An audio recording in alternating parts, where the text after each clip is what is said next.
part of the Press Play Podcast Network.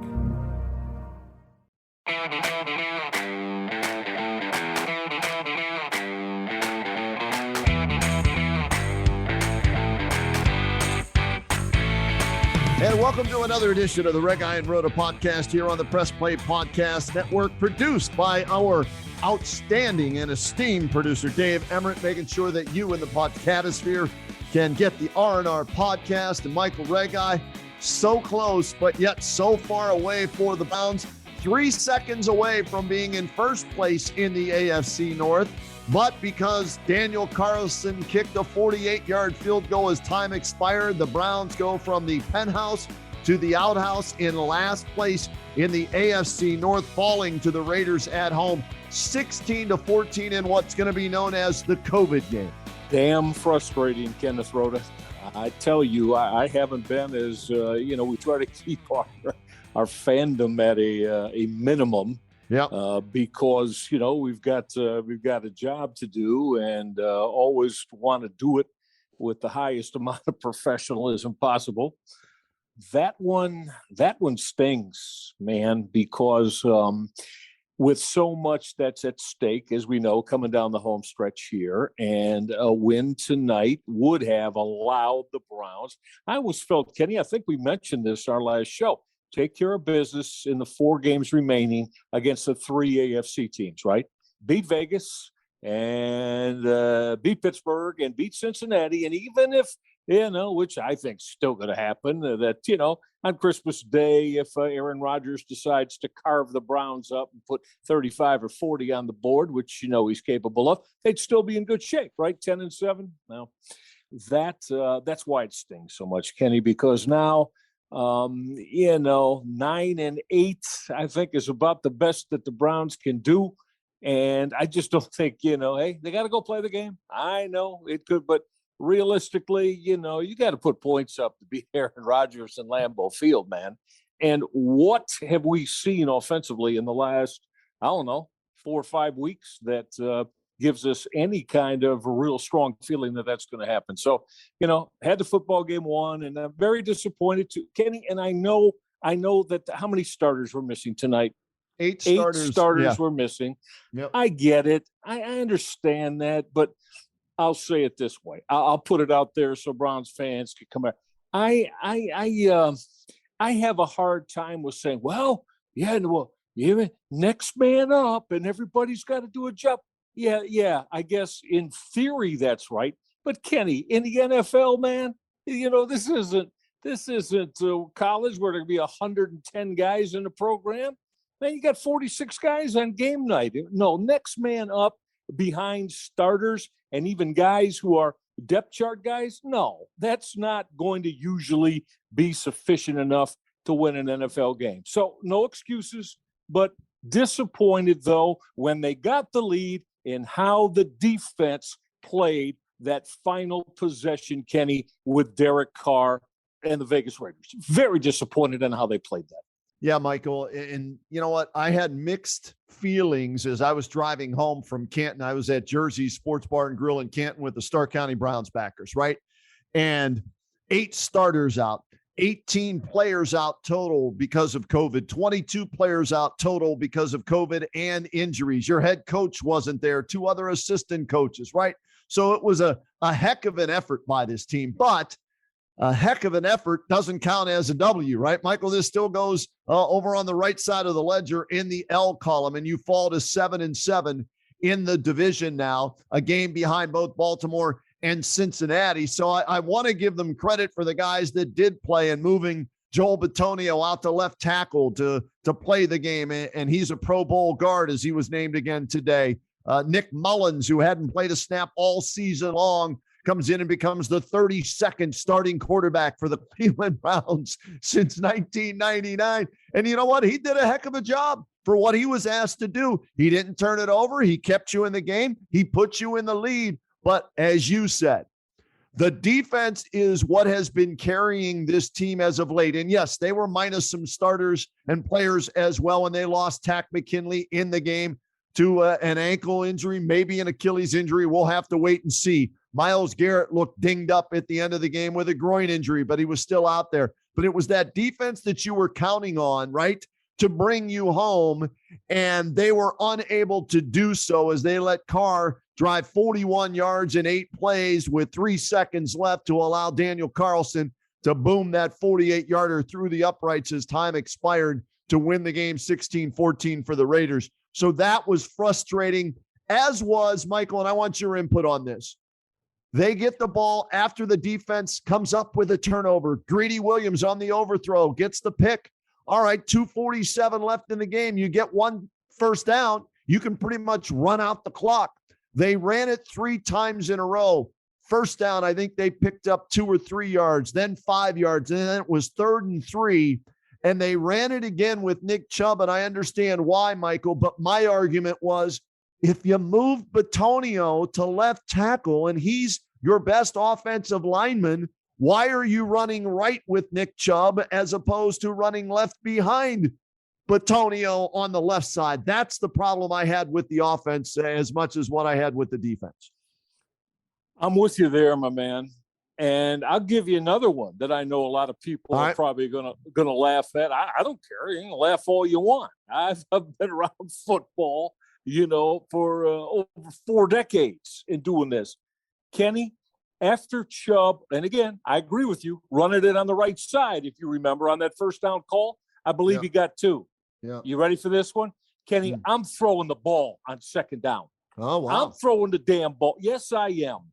Because, again, and you know how much I love Nick Chubb. I mean, that guy, I love him. But, Ken, go look at it again. There were 8 and 9 Raiders in the box. You numbers are going to suggest you're not going to get that blocked. What that was going to take is Chubb being able to break away from probably a couple of tackles to get 5, 6, 8 yards there. And you know what? So again, I know you're going to say, oh, Reggie, you're crazy. I'm sorry. I'm not just running that football there. And I know, if you throw an incomplete pass, the clock stops. Yeah, well, what would you rather have now? So I'm letting the kid. I thought the kid was, I thought he did a decent to good job. And again, I'm just not looking at that defense. I am not just running the football 3 times for that 3 and out and that punt to occur. I'm not. And again, so, won't ever know. Had they thrown the football, we know if they threw the football and it's incomplete, fine. Now you got 3rd and long. Fine. I get it. You stop the clock. But what about if you throw the football and pick up the first down, Ken? Game over, right? Game over. Instead of running it 2 more times. So does it go against conventional wisdom? I guess so. But conventional wisdom in this case against 9 in the box, even with the great Nick Chubb, did not work. Reg, they got 5, though, on that second down run. Okay, so that put them in 3rd and short. If I'm thinking of throwing the ball anywhere there, it might have been on 3rd down with a little play action, right? Because they would have been hard on the play action on 3rd down with Nick Chubb. Maybe there I'm trying to sneak Njoku out, or Harrison Bryant, who caught the touchdown pass to put him up as well out for a 3 or 4 yard pass. But I didn't have a problem with going with what your strength was against what their weakness was supposedly on defense, the run defense. But you're right. They had it stacked. They had it loaded. I just had a problem with the direction in which they ran the football. And obviously, okay, you don't get it. You punt. They get the ball back, at the 2-minute warning, right? So you need to get them off the field. You had them at 3rd and 7 early in the drive. And granted, they were going to go for it on 4th down. So it's not like it's a 3 and out, right? Because they're going to go for it on 4th. But you never really put them in 3rd down. I think, again, the rest of that drive, and the defense couldn't get enough pressure on Carr. He was getting rid of the ball quickly. They allowed the tight end, Moreau, I think it was, to not only pick up a first down, but get out of bounds as well, which was poor tackling. So there's a combination, and let's not forget what happened at the end of the first half too, Michael. McLaughlin, again, misses a field goal. Could have been huge. Ends up being a 2-point loss. There's 3 points right there. So special teams let you down. The offense kind of let you down, right? And the defense, as well as they played for most of the game, the most important drive of the game, they couldn't get the ball over on downs, and they end up losing the game. Yeah, and that's why I said it's just very frustrating the way it happened. And anytime you lose an NFL game, I guess you can go through all kinds of scenarios and say how frustrating and disappointing. I understand that, but Kenny, again, hey, yeah, we could go back. We can go back in various weeks down through the year. If they would have played better, sure, they wouldn't be in this position tonight. But there's no sense wasting time talking about that. If some of those losses had been wins, in week 4 and week 7 and week 9, because this is they still had everything in their control. Right. But you got to go win a football game, and they weren't able to do that. And when you allow a football team with the lead, that always stings the worst, when you take the lead and then allow a team like the Raiders, who they got blasted last week. And we know they got some obviously competent and capable NFL players, but even with everyone out for the Browns, I thought they're going to still find a way to be able to win this football game by a touchdown. And like I said, that's what makes it so frustrating, because now, Kenny, they're going to not only they got to at least go 2-1, and then you're going to have all kinds of tiebreakers come into play at 9 and 8, right? Yeah. But hey, maybe I can sit here when we do our next show next weekend on Christmas Day and they can shock the world. But I certainly am not going to bet my my home or my life earnings on that they're going to go into Lambeau Field and beat Aaron Rodgers and the Packers on Saturday. The only thing I'm certain of, Michael, is that I have no idea what's going to happen week in and week out, not only with the Browns, but around the National Football League, Reg. The only bet that I would have made on today's game, if I had a betting window to walk up to, was give me the under, please, on this game. Okay. Yeah, I will take the under between the Raiders and the Browns. That's the only thing I'm certain of right now. I'm betting the under on every Browns game from here on out, because they can't score. I mean, Case Keenum at quarterback, 17 points. Nick Mullins, 14 points at quarterback. Baker, his high point for the year is 41, but recently, what's it been? 10, 16, 24, I think, was the highest as of late against the Ravens. So they're having trouble on offense. Defensively, they've done enough to win games, but today they were unable to do it. And so now it's a short week, and they've got to recover, hopefully get some guys back from COVID or the injury list, to go into Green Bay and, like you said, see if they can shock the world. I'm not counting on it, and if that happens, that means they're 7-8 going into the final 2 games of the season, a Monday nighter at Pittsburgh and then a Sunday home game to close it out against the Bengals. So this one really hurts, Michael, because you played a team that was pissed and bitching and moaning about getting postponed. They're coming all the way across the country, right? They're not very good. Their key tight end was out, of the lineup. And you had them with, what, about minute 50 left when they were driving the ball up by 1 point. Your defense needed to make one more play and get the ball back, and you could go into victory formation. They were unable to do so. So now, like you said, your back's really up against the wall with no room for error. Yeah.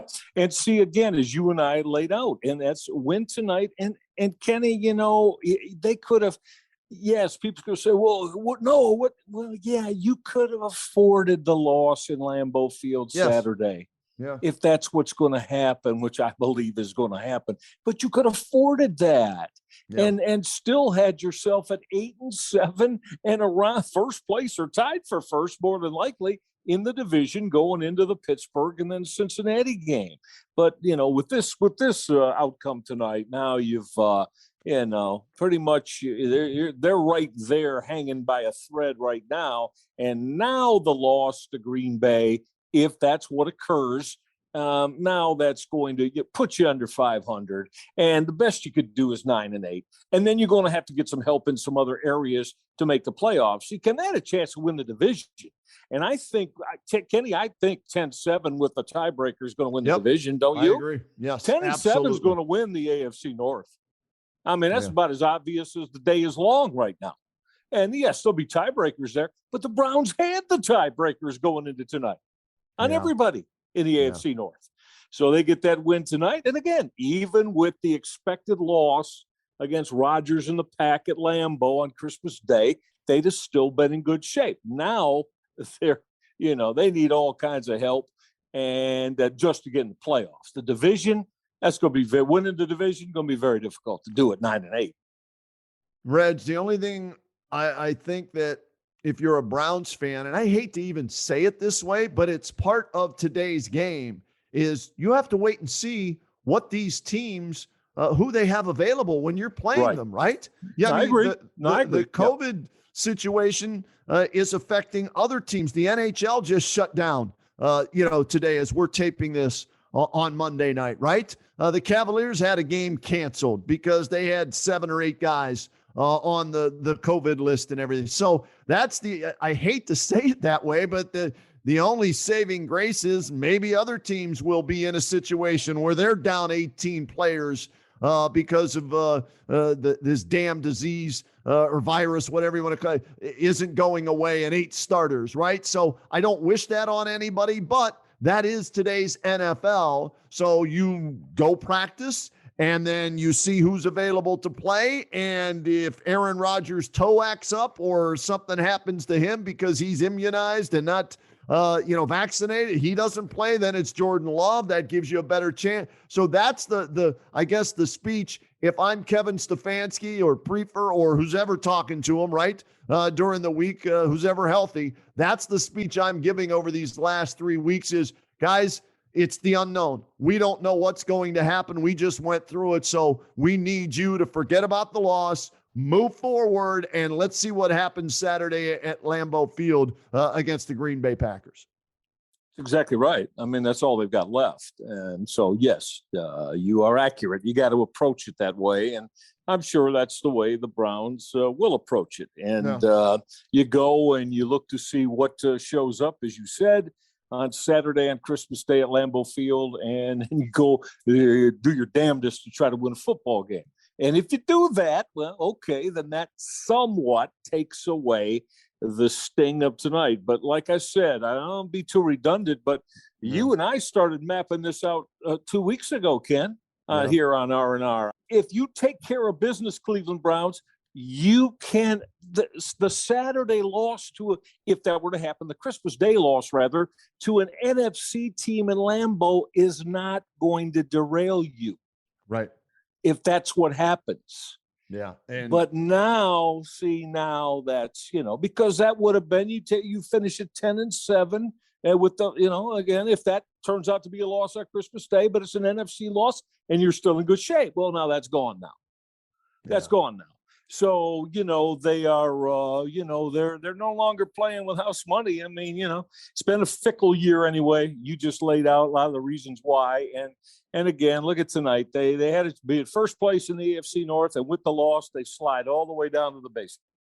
Yeah. A 16-14 loss at Reg with 3 seconds left. That was the difference between first place and last place. All right, let's do this. We got to get a break in, Reg. When we come back, I want to talk a little bit more about today's game, but we are going to look ahead to who the Browns have left, the Bengals have left, the Ravens have left, the Steelers have left. I did some homework as soon as I got home. The playoff picture, we're going to get into all of that and much more here when the R&R podcast continues.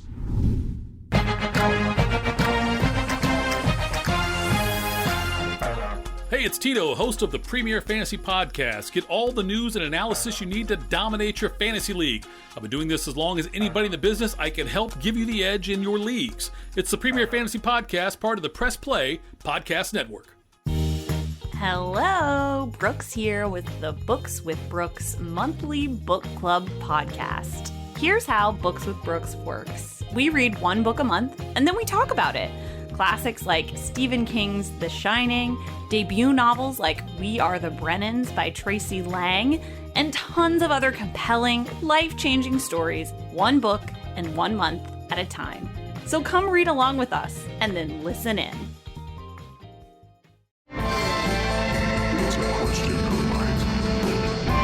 Hey everyone, I'm Holly Wetzel. And I'm Jeremy Powell. And we are your hosts of The Orange is Oranger, a Cleveland Browns podcast on the Press Play Podcast Network. We give you all the dog pound coverage that you'll need each week to get you ready for kickoff and beyond.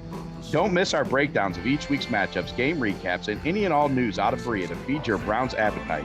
As we all know, Holly, dogs got to eat. That's right, Jeremy. Hit that subscribe button and never miss an episode of the Orange is Oranger Browns podcast on the Press Play Podcast Network. And we continue with the R&R podcast here on the Press Play Podcast Network. Shout out to our friends at MGM Northfieldpark. Northfieldpark, your home for live and simulcast racing. Catch the excitement of live harness racing every Monday, Tuesday, and Wednesday. Post time, 6 p.m. Northfieldpark, though, closed Christmas Eve and Christmas Day, so you can enjoy your holidays. But remember, when they are open, free admission, free parking every day at Northfieldpark. Michael Red Guy, the Browns, a 16-14 loser at First Energy Stadium to the Oakland Raiders on the last play of the game. Boy, Daniel Carlson, I wanted to get your thoughts on this. Prefer elects to call the timeout as the first kick is attempted, right? And Carlson put it through the uprights, and it didn't count, though, because the timeout was called. He had 2 more timeouts left. Would you have burned both of those timeouts to try and mess with Carlson there, because they elected not to? Kenneth Rhoda, I'm making Carlson make 4. Yes. You know what I mean by that. Yep. You're damn right I'm burning the other 2. So let's see. Did you hit the second one? And then the third one? And then you're going to have to hit a 4th one after I take those 2 timeouts. Absolutely. Didn't understand it, Kenny. I was shocked. He's the special teams coordinator, Michael. Yes, he is. I was shocked. He was the acting head coach, and he had the chance to do that today. And look what happened to Chase McLaughlin right before the first half. He kicks it through the uprights. They used the timeout, right? So he had to re-kick it, and he missed it going into the locker room at halftime. I was shocked that Prefer did not burn the last 2 timeouts. Me too. And like I said, think about it, Kenny. If he burns them both, then that 4th one, right? The 4th one, Carlson's going to have to connect on. So I'm making him kick it 4 times. Yep. To see if he can hit the one that matters the most when you're out of timeouts. I could not understand.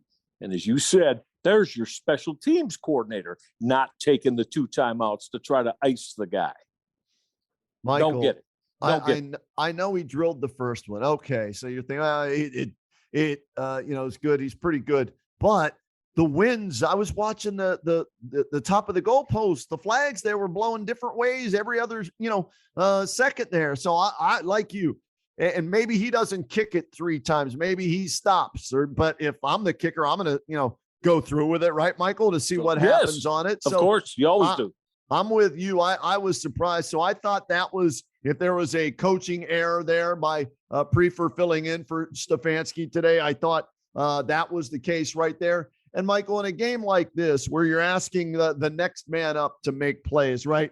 They had opportunities to make plays. I wrote down miscues today. A huge drop in the first quarter, down 7-0 on 3rd and 8 by Donovan Peoples-Jones. Would have put him in the red zone. Browns almost sacked Derek Carr near the goal line. He escapes, throws up a Hail Mary. It ends up in a pass interference near midfield, right? You can't have that. You got to get that sack. McLaughlin's miss right before halftime. Those were 3 miscues that stood out to me in that first half that might have changed the game, the momentum, the score, whatever you want to say.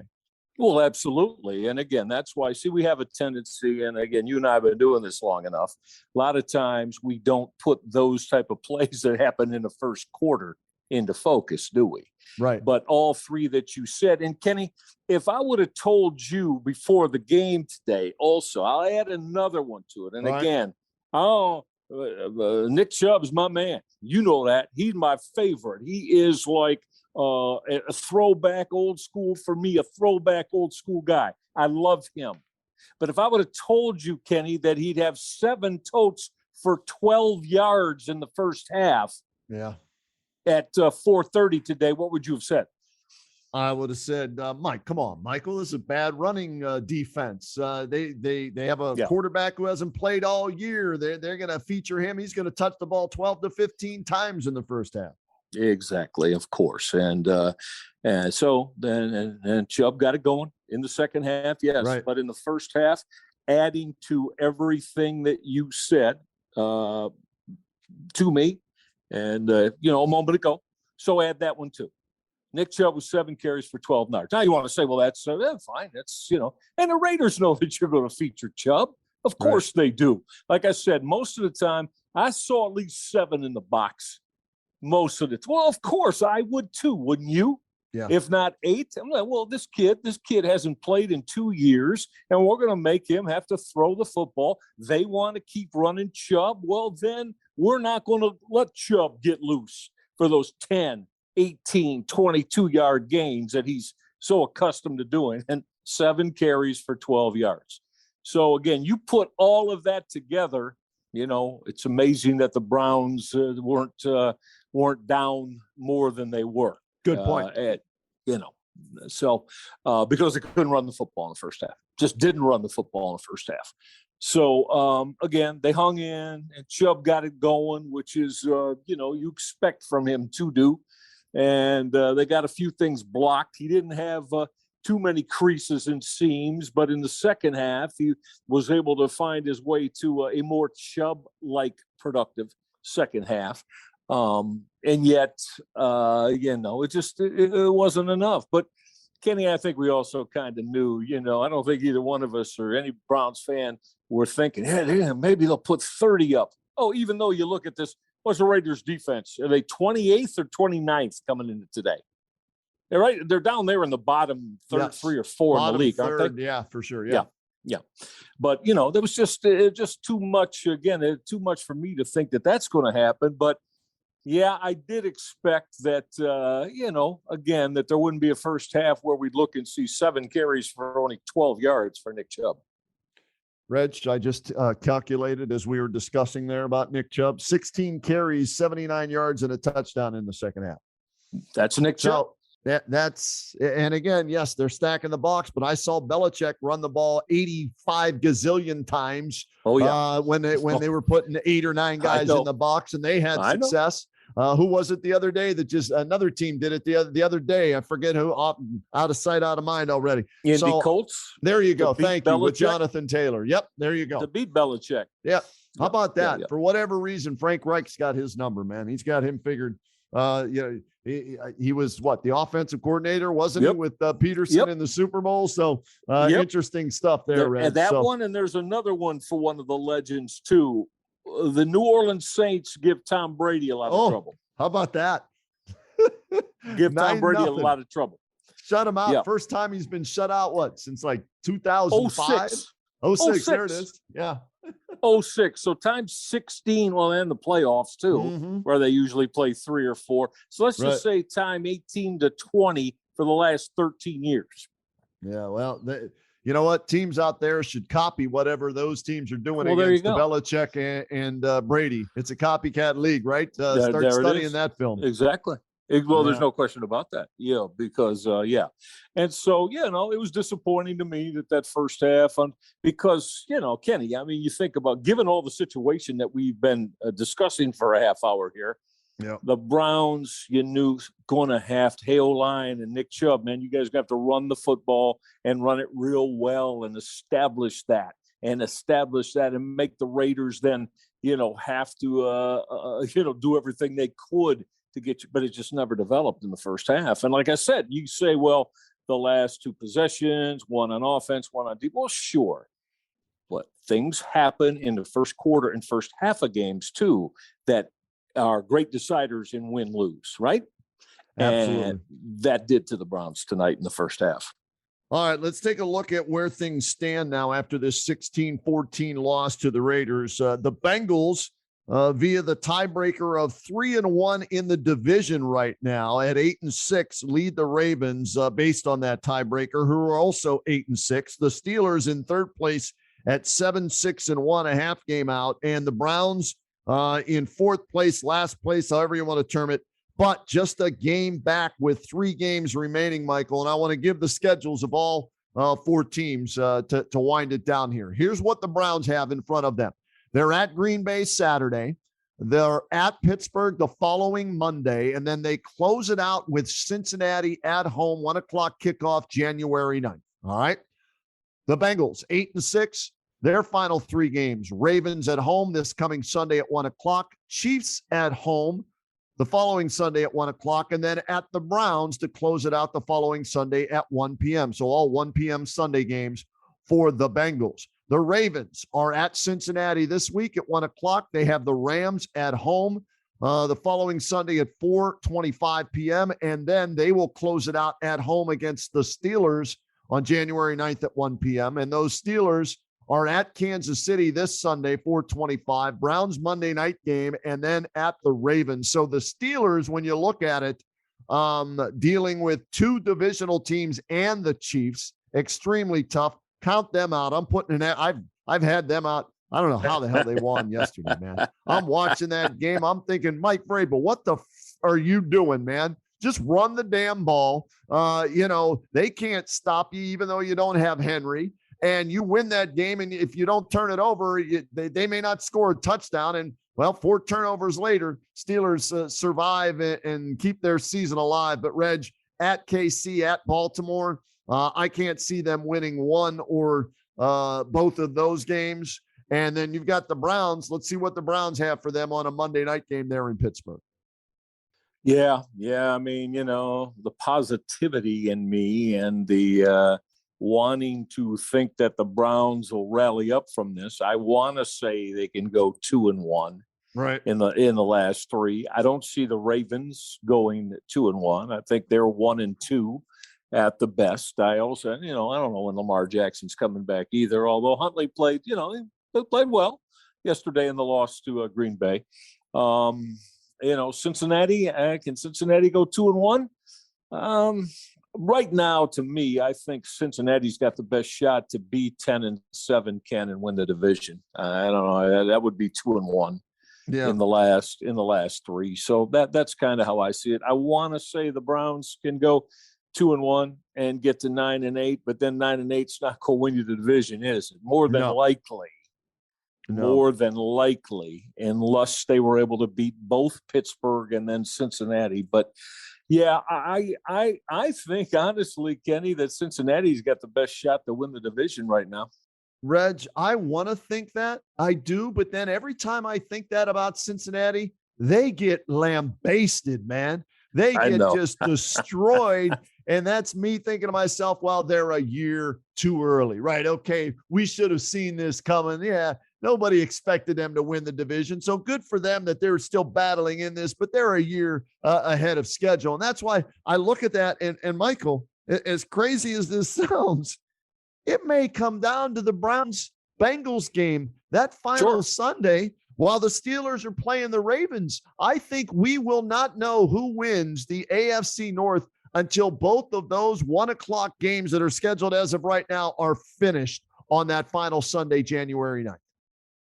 Kenny, you're right. And think about that. I mean, God, I'm not going to say God forbid, because it could benefit the Browns, but Kenny, can you imagine after all the tiebreakers are done in a couple of weeks, if the winner of the damn AFC North is 9-8? Ken, I know I'm saying don't laugh. You know what I mean? Right. It's not completely out of the realm of possibility. Mm-hmm. Yes, there will be tiebreakers involved in that.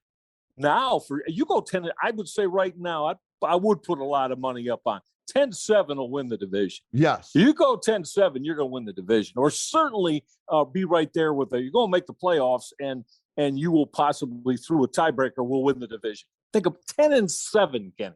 Yeah. Reg, here's the tiebreaker situation right now, okay? Division games. Bengals are 3-1 in the division. The Ravens 1-3. Steelers and Browns both 2-2.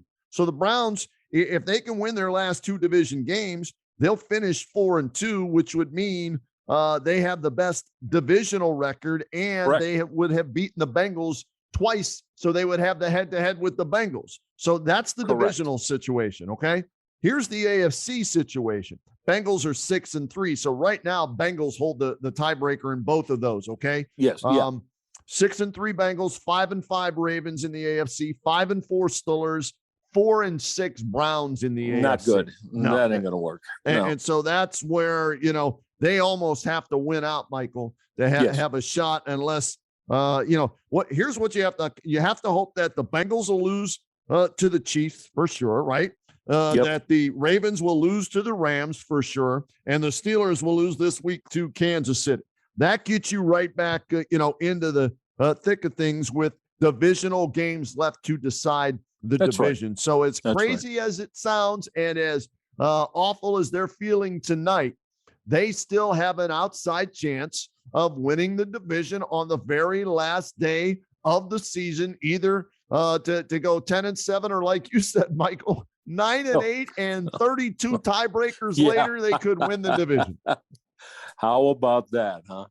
See, that's what, and Kenny, Roger Goodell and all the NFL muckety mucks, they love that. Oh, they love that. If they could, well, they can't do it anymore, but I always felt too, and they say, oh, that's far-fetched. I think if they could get 3/4 of the league at 8-8 for the last minute, oh, they love that. They love that going into the final couple of weekends. So, and if they would think it's fantastic if it turns out that, and the AFC North is won by a 9-8 football team with a million tiebreakers. It would be compelling television all the way through, no question about it. Hey, Reg, we've got to get our final break in here on the R&R podcast on the Press Play Podcast Network, sponsored by MGM Northfieldpark. When we come back, we'll take a quick look at the wild card situation with the Browns. Where do they stack up there? There's my alarm going off saying, Rhoda, don't forget about the wild card situation.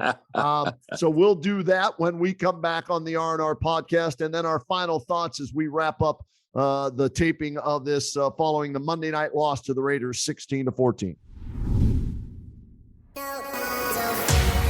Hey everyone, it's JD from the Hyman Podcast. Backed by popular demand, I'm excited to let you know that new episodes of the Hyman Podcast will drop every other Monday on Apple Podcasts, Spotify, or wherever you listen to your podcasts. We're going to continue the conversations we started last season and keep having those hard conversations. There is so much in store for you this season, and I'm excited to share it with you. Subscribe today so you don't miss a single moment. The Hyman Podcast, part of the Press Play Podcast Network.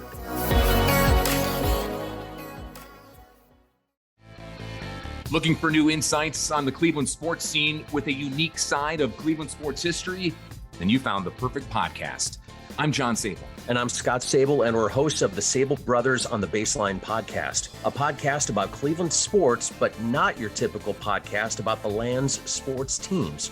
Join us as we embark on a journey of sharing a unique and historical side of Cleveland sports history with the help of some former Cleveland sports stars and other historical figures. All right here on the Sable Brothers on the Baseline podcast, part of the Press Play Podcast Network. For the Dennis Maniloff Show, I'll tap into my 40-plus years of following Cleveland sports and 30-plus years of writing and talking about them, so as to bring you informed opinions and analysis of your favorite players and teams.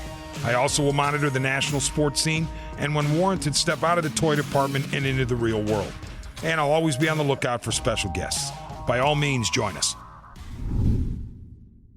And welcome back to the Reg and Rhoda podcast. Final segment here on the Press Play Podcast Network for this week's edition, produced by Dave Emmert. Thank you so much, Dave, for making things happen. And a thank you to MGM Northfieldpark for sponsoring the R&R podcast. And Michael, we talked about winning the division is the best way to get in the playoffs, right? You win your division regardless of what your record is. If it's 9-8, but you're a division winner, you automatically qualify for the playoffs. That's the easiest way to do it. The hardest way this year is going to be via the wild card, because so many teams are average, Michael. So many teams are that 8-6, 7-7 team. And so going into the final 3 weeks, anything is possible. I'm looking at the AFC standings right now, the playoff standings. Your number 1 seed is Kansas City at 10-4. Number 2 is New England at 9-5. 3 is Tennessee at 9-5. And for now, Cincinnati is the 4 seed as the North Division leader at 8-6. Your 3 wildcard teams then on the heels of those 4 teams are the Colts at 8-6 as the 5th seed, the Chargers at 8-6 as the 6th seed, and the Bills at 8-6 as your 7th seed. The Browns, Michael, because of this loss today, fall all the way down to number 12 behind Baltimore, Pittsburgh, Las Vegas, who has the head-to-head tiebreaker, in Miami, who picked up a win this weekend. They're ahead of the Browns now in the 11th spot. So the Browns if they don't win the division, Michael, they've got to leapfrog 1, 2, 3, 4, 5 teams to get a wild card spot as the 7th seed. Tough task, my man. Yeah. Real tough task. And all that, again, this kind of amplifies what we just saw happen and turned into an L tonight. So, yeah, we'll see. The Browns just got to, think about, winning 3 football games. And then if they don't win in Lambeau Field on Christmas Day, then they're going to have to think about winning 2 football games because they're not going to be mathematically eliminated.